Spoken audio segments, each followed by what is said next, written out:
Hi students, class 12th chapter 3 बेटा matrix of view. Okay, आपके पास सामने ये दिया गया है ए कोई मैट्रिक्स है बेटा जो m क्रॉस n ऑर्डर का है। यहाँ m जो है आपको याद रखना पड़ेगा रो की पंक्तियों की संख्या है। पंक्ति बेटा ये मैट्रिक्स में ये जो हॉरिजेंटल लाइनें होती हैं, ये हॉरिजेंटल जो लाइन है इनको रो बोला जाता है, ठीक है। और जो परपेंडिकुलर लाइन है ये इस तरीके से, इनको जो है कॉलम बोला जाता है, ठीक। इसमें अब आप ध्यान देंगे इधर, तो बेटा देखो इसको रो है ये, इसको R1 बोलते हैं, R1। ये वाली इस पर रो को बेटा R2 बोलते हैं, इस पूरी रो को। ऐसे ही R3, R4, R5 ऐसे बेटा इसमें जो है आपके लिए कितनी रो हो जाएंगी, RM तक हो जाएंगी, क्योंकि लास्ट में M है आपके पास यहाँ। ओके, आप ध्यान देंगे थोड़ा और। ऐसे बेटा इधर ये पहला स्तंभ है, कॉलम है इसे, इसको C1 बोलते हैं। ये दूसरा कॉलम है बेटा, इसको C2 बोला जाता है। ये तीसरा कॉलम है, इसको C3 बोला जाता है। इसी प्रकार बेटा ये nth कॉलम है, ठीक है। किसी भी मैट्रिक्स का जो ऑर्डर होता है आपको याद रखना पड़ेगा, वो एल से निकलता है बेटा, एल इस तरीके से। यानी कि पहले तो यूँ हम एलिमेंट्स को गिनेंगे, उसके बाद इस तरीके से एलिमेंट्स को गिनेंगे। देखिए अब इसमें जैसे आपके पास ये है बेटा, ये है, मान लो इसका आपको ऑर्डर निकालना है बेटा। हम देखो बेटा यूँ चलेंगे, एल बोला ना मैंने, यूँ और यूँ चलेंगे, ठीक। तो इसमें देखिए 1 1 2 3, तो यानी 3 1 2 3 यानी 3, यानी कि ये जो मैट्रिक्स आपके पास दिया हुआ है ये 3 क्रॉस 3 ऑर्डर का है, ठीक है।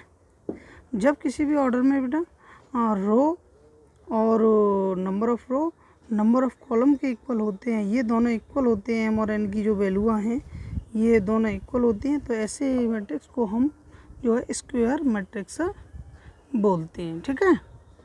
क्या बोला जाता है बेटा, स्क्वायर मैट्रिक्स बोला जाता है ऐसे मैट्रिक्स को, ठीक। अब आप ये समझ गए होंगे। आप ध्यान देंगे, अगर अब बेटा अगर हम जो है ith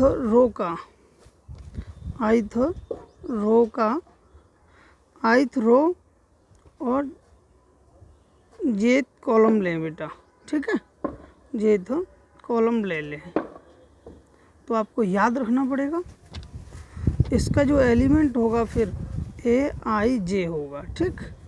किसी भी मैट्रिक्स का जो एलिमेंट है AIJ होता है, जहाँ I जो है बेटा आपके लिए नंबर ऑफ रो है और J नंबर ऑफ कॉलम है, ठीक है ना। ओके, अब मैट्रिक्स का जोड़ना बेटा, add of matrix, addition of matrix, ठीक। एडिशन ऑफ मैट्रिक्स में बेटा आपको याद रखना पड़ेगा कि अगर आपके पास कोई एक एलिमेंट मैट्रिक्स A है और जिसके एलिमेंट ABCD हैं, एक मैट्रिक्स बेटा आपके पास B है और जिसके एलिमेंट EFGH हैं। अगर आपसे कहा जाए कि A प्लस B निकालो आप, तो आपको याद रखना पड़ेगा A बेटा इनको ऐड करना होगा, तो ये और ये सेम में जुड़ेंगे बेटा, है ना। AE, B और F जुड़ेंगे बेटा, B प्लस F, C और G जुड़ेंगे बेटा, C प्लस G, और D और H जुड़ेंगे बेटा, D प्लस H। ये ऐड हो गया बेटा।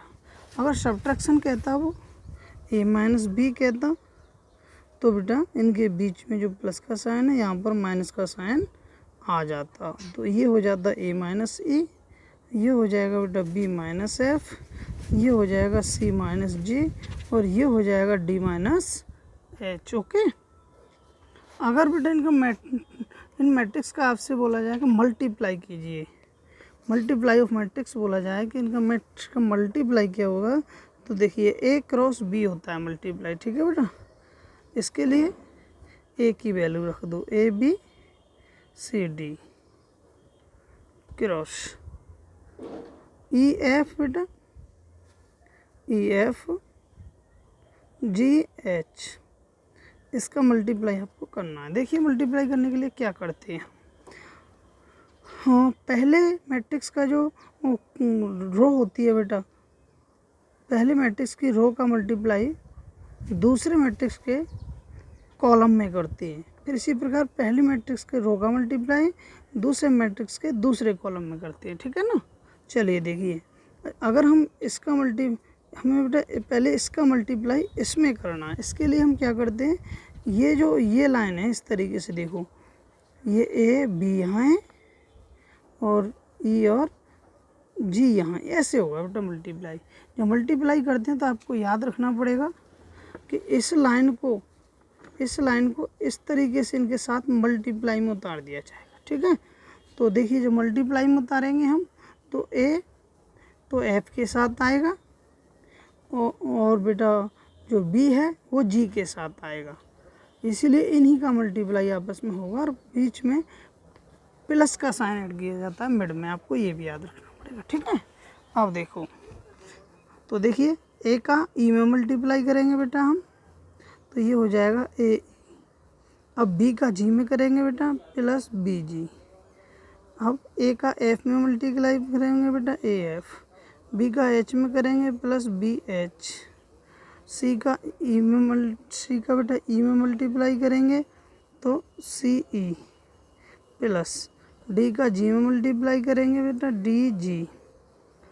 अब C का F में मल्टीप्लाई करेंगे CF बेटा, D का H में मल्टीप्लाई होगा प्लस DH।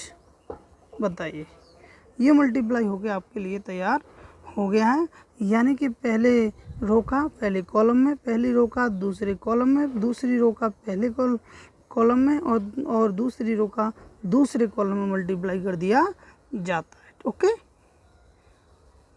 थैंक्स। आपको ये याद भी रखना पड़ेगा बेटा इसमें कि रो में जितने एलिमेंट हैं उतने कॉलम में एलिमेंट होने चाहिए, मल्टीप्लाई तभी होगा। देखिए 1 2 हैं तो 1 और 2 ही इधर है तभी मल्टीप्लाई होगा। अगर जो है इनकी संख्या अलग अलग हो इन एलिमेंट्स की तो मल्टीप्लाई संभव नहीं है, ठीक। आपको याद रखना पड़ेगा पहले मैट्रिक्स की रो में जितने एलिमेंट होंगे दूसरे मैट्रिक्स के कॉलमों में उतने ही, प्रत्येक कॉलम में उतने ही एलिमेंट्स होने चाहिए, तभी मल्टीप्लाई पॉसिबल हो सकता है, ओके।